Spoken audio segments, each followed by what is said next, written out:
Yeah, this is good. Thank you. So I'm going to teach the link between righteousness and healing. तो धार्मिकता और चंगाई का क्या संबंध है, मैं वो सिखाना चाहता हूँ। Catch the revelation of the message today. अगर आपने आज के संदेश का प्रकाशन पकड़ लिया, it will be very hard for Satan to make you sick. तो बड़ा ही मुश्किल हो जाएगा शैतान के लिए आपको बीमार करना। Did you hear what I just said? सुना जो मैंने कहा? It will be so hard for him. इतना कठिन हो जाएगा शैतान के लिए आपको बीमार कर पाना।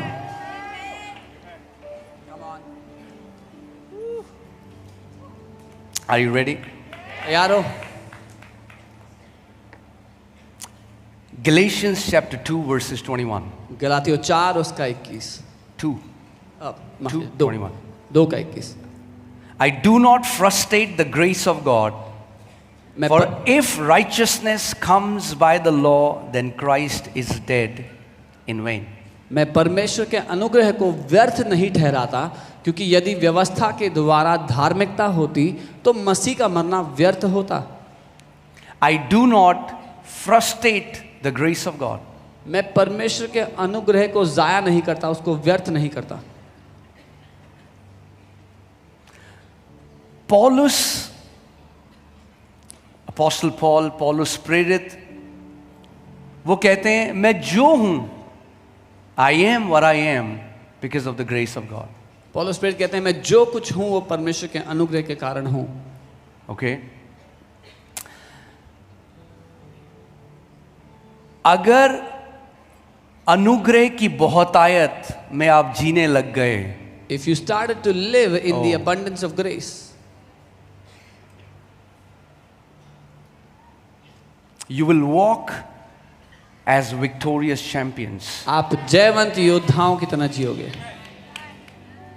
मगर पौल यहाँ पे प्रेरित पौलुस हमें एक चीज बताना चाह रहे हैं। वो कह रहे हैं कि मैं परमेश्वर का जो अनुग्रह है उसको मैं तुच्छ नहीं ठहराता या रिजेक्ट नहीं करता।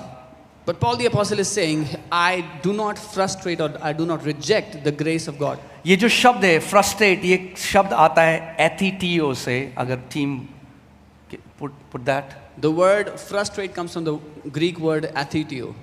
एथिटियो जो शब्द है ये है to set aside अलग or to करना, neutralize. अलग करना या उसको निष्क्रिय करना।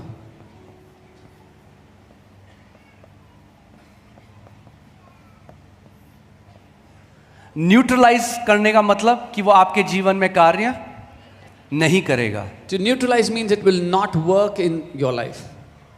तैयार हैं आप? मैं कुछ बोलने वाला हूं। Are you ready? I'm going to say something. कई मसीहों के जीवन में ग्रेस न्यूट्रलाइज्ड है। Come on.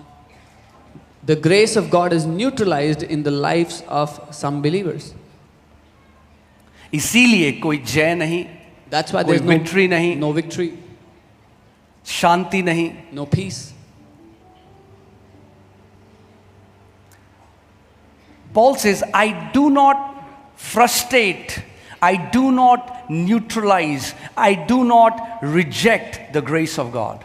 पॉल कहते हैं मैं परमेश्वर के अनुग्रह को व्यर्थ नहीं ठहराता, उसको ठुकराता नहीं हूं, उसको अलग नहीं करता अपने आप से। What does that mean? इसका मतलब क्या है? That means you can neutralize, reject and bring to nothing the grace of God in your life. इसका मतलब आप अपनी जिंदगी में से परमेश्वर के अनुग्रह को निष्क्रिय बना सकते हो, उसको ठुकरा सकते हो, अपनी जिंदगी से उसको अलग कर सकते हो।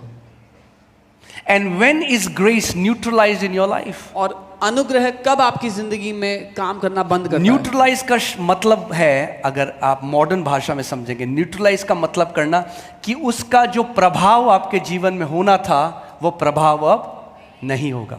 To neutralize in the modern language would mean the influence or the effect it would have had on your life, now it would not have that effect. जैसे कहीं पर बम रख देते हैं, the team comes and they neutralize the bomb. So if there's a bomb kept somewhere, a team comes, वो उस bomb को बंद कर देते हैं, निष्क्रिय कर देते हैं। निष्क्रिय, ये बहुत ही अच्छा शब्द है, निष्क्रिय। सो अनुग्रह कई मसीहों के जीवन में निष्क्रिय है। So grace is inactive in many believers' lives. अब सवाल ये आता है कि क्यों grace, why is grace neutralized in the life of many Christians? So the question comes कि अनुग्रह क्यों बहुत से मसीहों की जिंदगी में डीएक्टिवेटेड है या कार्यशील नहीं है? And Paul he tells us the answer. और पौलुस उसका उत्तर हमें बताते हैं. आगे हम पढ़ते हैं. We read forward. For if righteousness comes by the law, then Christ is dead in vain. कि अगर धार्मिकता व्यवस्था के द्वारा मिल सकती थी तो मसीह बेकार में मर गए. Hear this. Every time a believer tries to become righteous by the law, they neutralize the grace of God in their life and they live as if Christ died in vain. हर बार जब एक मसीह अपने कामों के बलबूते व्यवस्था के द्वारा धर्मी बनने की कोशिश करता है तो वो परमेश्वर के अनुग्रह को अपनी जिंदगी से निष्क्रिय बनाता है और ये घोषित करता है कि मसीह व्यर्थ मर गया. कब आप व्यवस्था के द्वारा धर्मी बनना चाहते हो? जब आप परमेश्वर के पास जाते हो बिना मसीह के. I'll tell you how. When do you try to be righteous by law is when you try to go to God without Christ. Even though you sing songs about Jesus, हालांकि आप यीशु के बारे में गाने गाते हो, even though you love Jesus, हालांकि आप यीशु से प्यार करते हो, but many believers, कई विश्वासी they build their relationship with God as if cross never happened, as if resurrection never happened. उनका सारा जो रिश्ता है परमेश्वर के साथ वो ऐसा है जैसे मानो कभी क्रॉस हुआ ही नहीं, कभी पुनरुत्थान हुआ ही नहीं. And the main reason for that is pulpit, the voice from the pulpit. और उसका सबसे बड़ा कारण है पुलपिट और जो आवाज पुलपिट से गई है. Because there are many pastors who are reminding people who they were, not who they are in Christ. क्योंकि कई पास्टर्स हैं जो लोगों को ये याद दिला रहे हैं कि वो लोग क्या थे पर उनको ये नहीं बता रहे कि वो क्या हैं. You are not a sinner anymore. अब आप पापी नहीं हो. Any voice that tells you that you are a sinner is a wrong voice. It is not according to the new covenant Christianity. कोई भी आवाज जो आपको ये कहती है कि आप पापी हो, वो आवाज एक गलत आवाज है और वो नई वाचा के अनुसार नहीं है. Come on. Every legalistic pulpit, you will always hear this. You need to do 3 more things to become right with God. हर एक लीगलिस्टिक पुलपिट जहां से व्यवस्था का प्रचार होता है, आप वहां से ये सुनेंगे कि आपको 3 चीजें और करनी पड़ेंगी परमेश्वर के साथ सही होने के लिए. इसीलिए आपका छुटकारा नहीं आ रहा भैया, आप ज्यादा उपवास नहीं कर रहे हो. That's why you don't have your redemption because you're not fasting enough. आपका छुटकारा इसलिए नहीं आ रहा क्योंकि आप पूरी रात प्रार्थना नहीं कर रहे हो. You don't have redemption because you're not praying all night. आप ये नहीं कर रहे हो, आप ये नहीं कर रहे हो. एक व्यक्ति क्या करता है, वो परमेश्वर के पास जाता है. अच्छा प्रभु मैं 40 दिन उपवास करूंगा तब तू देना. अच्छा प्रभु मैं ये करूंगा तब तू देना. तो वो जो रिश्ता परमेश्वर के साथ बना रहा है वो मसीह को मानता ही नहीं, कंसिडर ही नहीं करता, और इसीलिए वो अपनी धार्मिकता स्थापित करने की कोशिश कर रहा है. और क्योंकि वो अपनी धार्मिकता स्थापित करने की कोशिश कर रहा है, अनुग्रह क्या हो गया उसके जीवन से? न्यूट्रलाइज हो गया है, निष्क्रिय हो गया है. And now because this person is told that you're not doing this enough, that's why you're not receiving the answer. So they go to God and say, so God, I will do this, I will fast, I will do this to come to you, and then you give me. And because this person is going to God without Christ, he has neutralized the grace of God in his life. Because if righteousness could have been given to you by the law, then Christ is dead in vain. क्योंकि अगर धार्मिकता आपको व्यवस्था के काम करके मिल जाती तो मसीह बेकार में मर गया. और इसीलिए अभी हमने ये नहीं किया इसलिए नहीं हो रहा. We didn't do this, that's why it's not happening. हाँ, पहले जब मैं प्रभु में नहीं था, मसीह में नहीं था, वही पुरानी कहानी. आपका मंगल भारी है इसलिए ऐसा हो गया. When I was not in the Lord, ये नहीं हुआ. वो ग्रह की स्थिति ठीक नहीं इसलिए ऐसे हो रहा है. that planet is not in the right position. It's the same thing. ये वही बात तो है.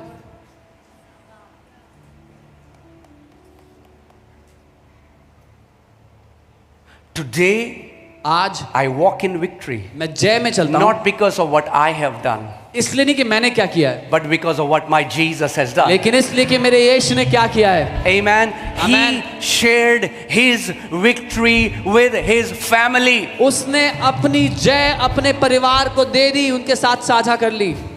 That's why you need to hear the gospel. इसीलिए आपको सुसमाचार सुनने की जरूरत है। The gospel isn't about the effort of man. The gospel reveals the righteousness of God that is a free gift to humanity. सुसमाचार मनुष्य के कर्मों के बारे में नहीं है, वो परमेश्वर की धार्मिकता के बारे में है, जो कि एक फ्री गिफ्ट है मनुष्य जाति के लिए।